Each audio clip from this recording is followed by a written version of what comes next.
Bonjour à tous, soyez les bienvenus. Aujourd'hui dans notre édition, nous serons du côté du port Barnum, là où nous allons faire un rappel sur le test PCR, une équipe très conviviale, vous allez voir. Et puis vous le savez, la situation actuelle est quand même assez délicate et compliquée. Et dans certains corps de métier, il faut absolument, si on n'a pas le pass sanitaire pour l'instant, proposer le test PCR, et c'est pour ça qu'on refait un petit check-up aujourd'hui dans notre édition. Merci.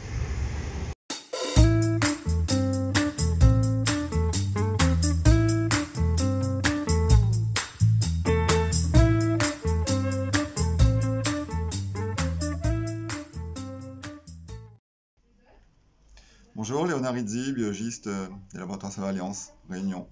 Très bien. Alors dites-nous, on va revenir un petit peu sur ce test PCR. Il consiste en quoi exactement, monsieur? Il consiste à rechercher le coronavirus dans un prélèvement nasopharyngé, voire salivaire dans certaines indications.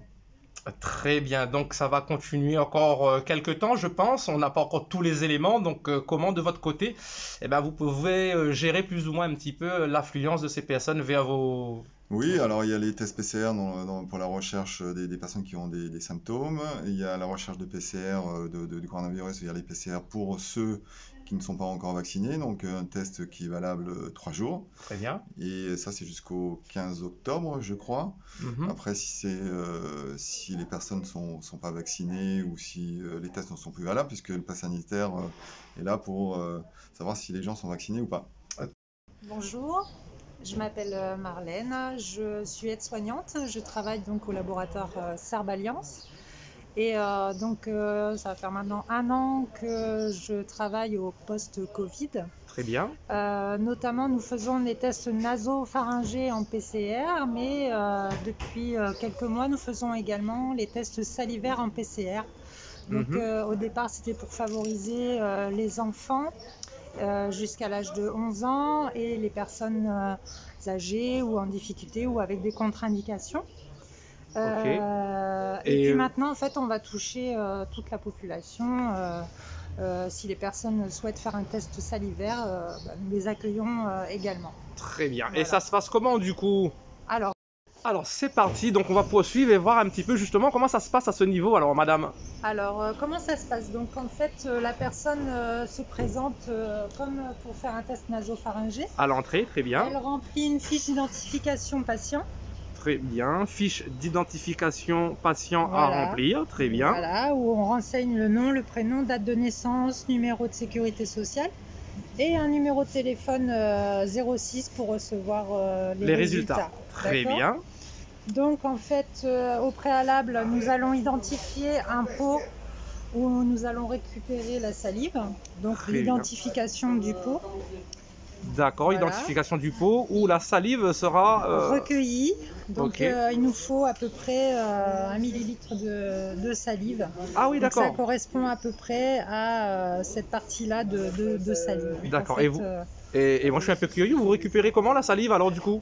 Alors la salive, on demande tout simplement aux personnes de faire couler la salive dans le pot. D'accord. Tout simplement. Très bien. Et par la suite, nous recueillons la salive à l'aide d'une pipette. Très bien. Alors la fameuse pipette. Voilà. Alors... Et nous prélevons à peu près cette quantité de salive. Voilà, que nous allons ensuite transférer donc dans un tube prévu à cet effet.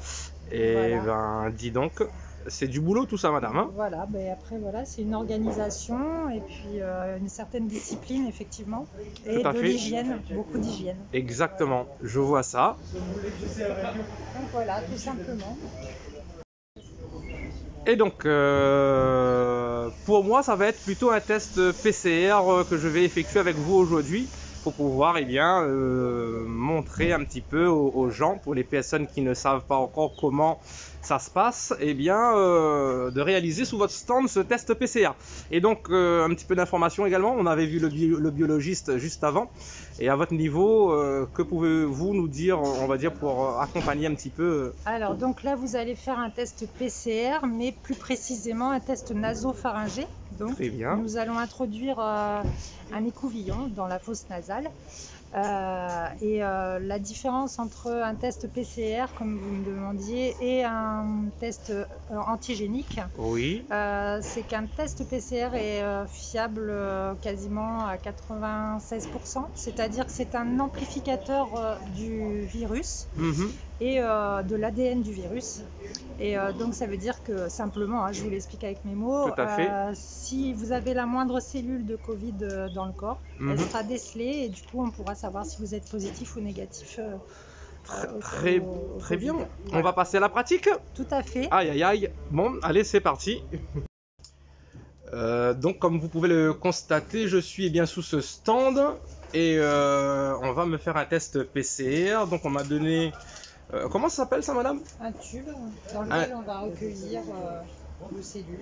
Donc un tube où on va recueillir les cellules. Donc c'est parti. Et donc il faut un trou de nez bien précis, non? Tous les trous de nez sont... Tous les trous de nez sont... On rigole un petit peu, hein. Tous les trous de nez sont bienvenus. Bon. On montre avec quoi on va introduire. Oui.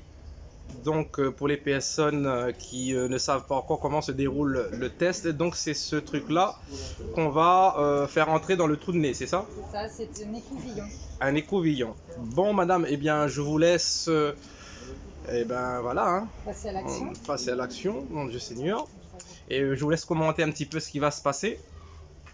Alors, donc ma collègue oui. va saisir donc l'écouvillon.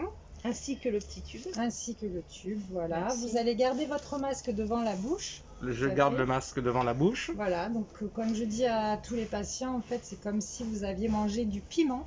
Aïe, aïe, aïe. Ça va monter au nez, ça picote un petit peu, vous allez avoir une petite larme qui va couler. Okay. Ça ne fait pas mal, mais c'est désagréable. Et ça dure combien de temps? Ça dure, allez, 8 secondes à tout casser. 8 secondes. Il faudra juste pas bouger et bien respirer par la bouche. Allez, marmaille, je vais essayer de bien respirer et de bien cadrer en même temps. Et de ne pas bouger. Non, mais je respire en même temps? Vous respirez par la bouche, en fait. Tranquillement par la bouche. D'accord. Tout simplement. C'est bon pour vous? Priez pour nous. Ok, oui. Carrément. Allez, c'est parti. Donc là, on introduit l'écouvillon. Ma collègue rentre délicatement. On essaye de pas foncer les yeux. On se laisse faire. Vous soufflez par la bouche. Tranquillement. Voilà, détendez les yeux. Et là, on est obligé de tourner l'écouvillon pour pouvoir prélever les cellules. Oh, ouais. Donc voilà, ça dure quelques secondes. Et puis, nous avons nos petites cellules que nous allons tremper donc dans le liquide prévu à cet effet. Oui. Voilà. Il se remet la doucement. Petite larme, vous voyez. C'est la grosse larme. Généralement, les femmes sont douces, mais bon, vous m'avez fait pleurer. C'est comme ça pour tout le monde. Voilà, c'est pour... Ouais. Elle est pour nous, la petite larme. Elle est pour nous, en fait. D'accord, c'est pour vous. Ok. Ben voilà un petit peu comment ça se passe au niveau du test PCR. Et puis voilà, je vous donne bien moi rendez-vous dans nos prochaines éditions. Merci à toute l'équipe pour l'accueil. Hein, et voilà, n'hésitez pas à vous faire tester et vous renseigner. Prenez soin de vous. À très bientôt, les amis.